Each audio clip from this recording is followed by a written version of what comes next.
그 다음에 최후가 노련한 정치가로서의 모습을 보여주는 아주 남다른 획기적인 일 한 가지가 있습니다. 관청 하나를 만드는데요.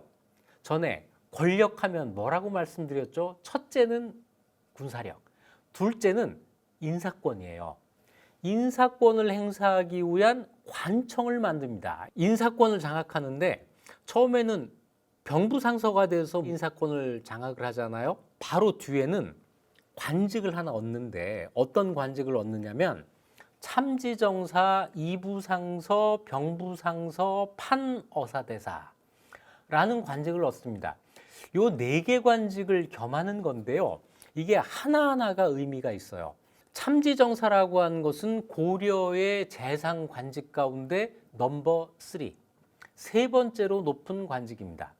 가장 높은 관직을 받을 만한 아직 깜이 안 됐던 거예요. 나이가 안 됐기 때문에 가장 높은 관직은 안 되고 3등 정도의 관직을 가지고 있으면서 재상들의 회의에 참석을 합니다.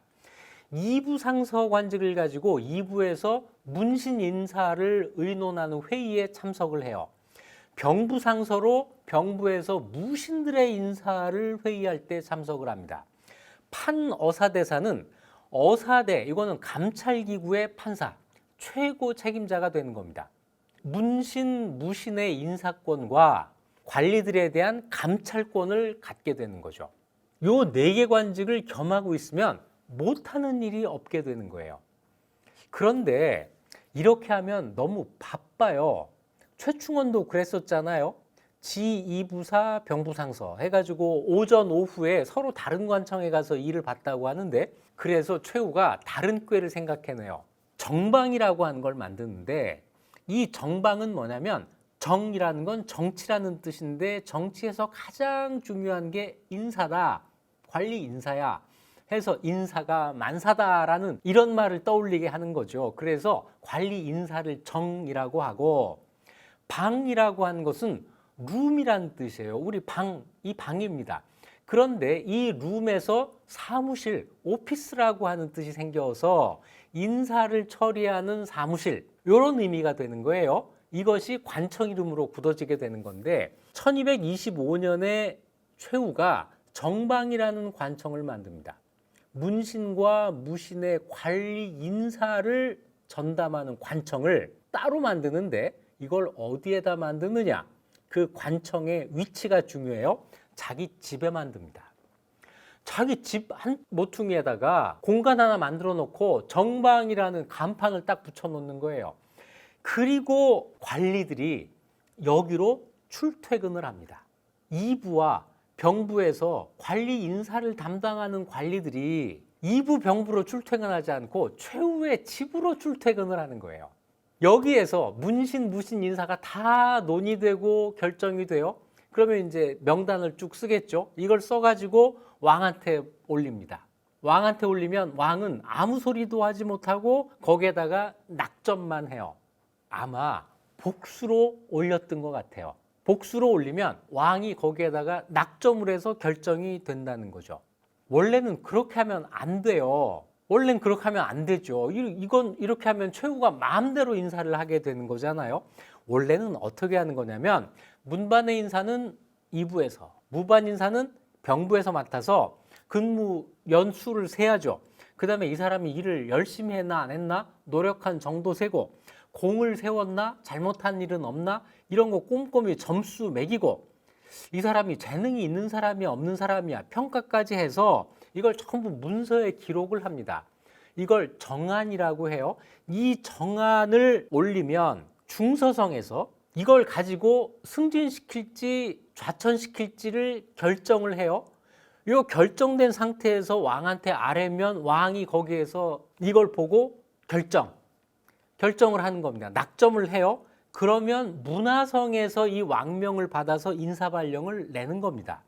인사발령을 낸 다음에도 간관들이 서명을 해야, 우리는 이의가 없습니다 라고 해야 이 사람한테 임명장이 주어지는 아주 복잡한 절차를 거치게 돼 있습니다. 그래야 인사가 공정하게 이루어진다고 생각을 했던 거예요. 그런데 이거 전부 무시하고 최후가 몇몇 사람들하고 집에 있는 정방에서 다 결정해서 왕한테 올리면 왕은 보고 그러라고 하고 이대로 그냥 발표를 하는 이런 식으로 관리 인사가 시행이 된 거예요. 정방에서 인사를 한다는 거는 그 이전까지 집권 무신들이 자기 마음대로 했던 것을 제도화했다고 하는 점에는 의미가 있습니다.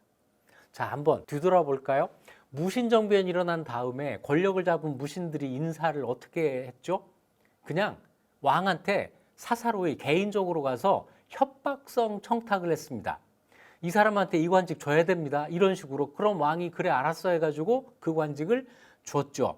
그러다가 최충원은 그거 아니야. 뭔가 자격을 갖고 해야지 해서 최충원은 어떤 관직을 가졌어요.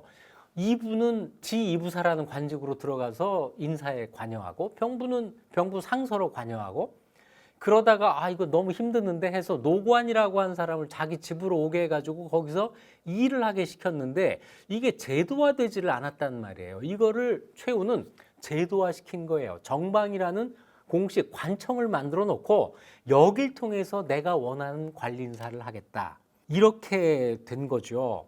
이 정방은 고려 말까지도 안 없어집니다. 고려 말까지도 정방이 만들어졌다가 없어졌다 만들어졌다 없어졌다를 반복하는데 대체로 정방이 있는 시기는 관리 인사가 사적으로 된 시기라고 하고 정방이 없어지고 이부와 병부에서 관리 인사를 하면 인사 시스템이 제대로 돌아간 시기라고 하고 이렇게 평가를 하게 됩니다. 이거는 나중에 다시 기회가 있으면 설명을 하도록 하겠습니다. 자, 이제 인사, 관리 인사 내 맘대로 할 수 있어. 군사력 내가 확실하게 잡았어. 이랬을 때 최후에게는 남들에게 보이지 않던 책임감이라고 하는 게 생깁니다. 이게 또 최후가 다른 무신들하고 다른 점이에요. 내가 인사를 하는데 관리 인사 내 맘대로 할 수 있는데 이거 어떻게 하면 되는 거지? 나한테 잘 보이는 사람 좋은 관직 주고 내 말 안 들으면 좌천시키고 이래가지고 나라가 내 건데 이 나라가 제대로 되겠나? 이 생각을 한 거예요. 그래서 최후는 정말 기특하게도 이거 옛날 조상한테 이런 말 하면 안 되지만 아무튼 기특하게도 뭔가 인사에 기준이 있어야 되겠다는 생각을 해요. 그래서 자기 나름대로 인사의 기준을 만듭니다. 특히 문신들에 대한 인사의 기준을 두 가지로 만들어요. 첫째는 문, 둘째는 리. 문이라는 건 뭐냐면 문학적 소양입니다. 얼마나 책을 많이 읽었는지, 얼마나 글을 잘 짓는지 이거예요. 리라고 하는 것은 얼마나 일을 잘하는지, 행정 실무의 능력입니다. 문과 리 두 개의 기준을 놓고 조합을 해요. 이 둘을 다 잘하는 사람 1등급, 둘 중에 하나만 잘하는 사람, 둘 중에 하나인데 문을 잘하고 리가 처지는 사람이 2등급, 문이 처지고 행정 실무 능력이 뛰어난 사람이 3등급, 둘 다 못하는 사람 4등급. 자, 두 개의 기준을 조합해서 4개의 등급을 만듭니다. 문과 리를 다 잘하는 사람을 능문능리라고 합니다. 능은 유능하다. 문에도 유능하고 리에도 유능하다. 능문능리라고 하는 기준이 만들어져요. 능문능리 1등급, 문이불능리 2등급, 이이불능문 3등급, 문리 구불능 둘 다 불능 4등급. 이렇게 기준을 만들어 놓고 문신들의 이름을 자기 집 병풍에다가 빼곡하게 다 써놨다는 겁니다. 인사 대상이 되는 문신들의 이름을 다 써놓고 한 사람 한 사람에 대해서 능문능리, 문리, 구불능 이렇게 평가를 해서 승진시키고 탈락시키고 했다는 거예요. 개인적으로 인사권을 장악을 했지만 인사권을 행사할 때는 달랐던 거예요. 그 전 무신들이 전부 나에게 아첨하는 사람에게 높은 관직, 좋은 관직을 준 것과는 다르게 최후는 능력을 봤다는 거죠. 이러면서 고려 사회에 능력을 우선하는 풍조가 만들어집니다. 그 전까지는 능력보다 더 중요한 게 뭐였겠어요? 집안의 배경이에요. 집안 배경. 둘째는 얼마나 청탁을 잘했나 이런 거였는데 이제는 개인의 능력을 보고 승진시킨다. 이렇게 되니까 사람들이 내가 승진하기 위해서는 어떻게 해야 되지? 내 능력을 키워야 되는구나. 이런 생각을 하게 됐다는 겁니다. 최후가 우리 역사에 남긴 공적이에요. 능력을 중요하게 생각하는 풍조를 만들었다라는 거죠. 자, 문학적 소양도 뛰어나고 행정 실무의 능력도 뛰어난 사람들. 이런 사람을 유능한 관리라고 대접하는 세상이 된 겁니다.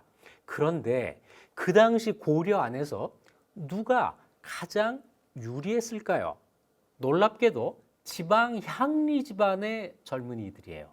왜냐하면 서울에 대대로 고관을 지낸 집안의 젊은이들은 행정 실무의 능력이라는 것을 갖출 기회가 상대적으로 적어요. 계산하고 문서 만들고 이거는 지방 향리들이 하는 일입니다. 아버지가 이거 하는 거 보고 자란 젊은이, 그 젊은이가 공부해서 과거에 급제했을 때 문학적인 능력을 갖추게 되었을 때 능문능리해질 가능성이 더 커졌겠죠. 이래서 최후의 이 인사 원칙 때문에 지방 향리 출신 젊은이들이 서울로 올라오는 사람들이 많아지고 이 사람들 가운데에서 인재가 출현하게 됩니다. 고려 사회가 달라지는 거예요. 최후의 공적입니다. 최자라는 사람이 있었는데요. 보한집이라는 책을 쓴 사람, 최자가 이름이 맨 아래에 있었다는 거예요. 왜냐하면 최우가 평가할 때 최자는 문리 9불능 4등급이었던 겁니다. 그래서 승진이 10년 동안 안 되고 있었어요. 최우가. 그런데 가장 믿는 문신이 이규보였습니다. 이규보에게 물어요. 누가 공을 이어서 우리 그 4대 문서, 중국에 보내는 문서를 쓰기에 적합한가? 이렇게 물어보니까 이규보가 뜻밖의 대답을 합니다. 저 맨 아래에 있는 최자를 천거를 해요. 최자가 제1이고 김구라고 하는 사람이 두 번째입니다. 그러니까 최후가 최자하고 김구를 불러서 자기가 능문능리라고 생각하고 있던 사람들하고 경쟁을 시켜요. 모아놓고 10번 시험을 치릅니다. 그래서 각각 채점을 하는데 최자가 5번 1등하고 5번 2등을 해요. 그래서 종합성적 1등이 됩니다. 그때부터 최자가 벼락출세를 하게 돼요. 이건 무슨 얘기냐면 최후가 능문능리를 선발하는데 자기 안목에만 의존하지 않고 다른 사람들의 의견을 구했다는 거예요. 그만큼 인재를 발탁하기 위해서 노력을 했다는 거죠. 그래서 이때부터 고려 관료 사회의 분위기가 달라집니다. 능력 있는 사람이 되려고 노력하는 분위기. 또 한 가지는 능력 있는 문신들이 다수 배출되는 분위기. 그 가운데 가장 대표적인 사람이 이규보예요.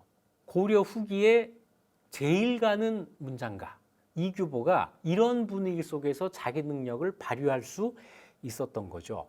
그래서 무신정변 이후에 모든 것을 파괴하는, 고려 전기에 이루었던, 문신들이 이루었던 그 모든 것을 파괴하는 단계를 벗어나서 최후 때부터 새로운 창조의 분위기로 바뀌어 나가게 됩니다.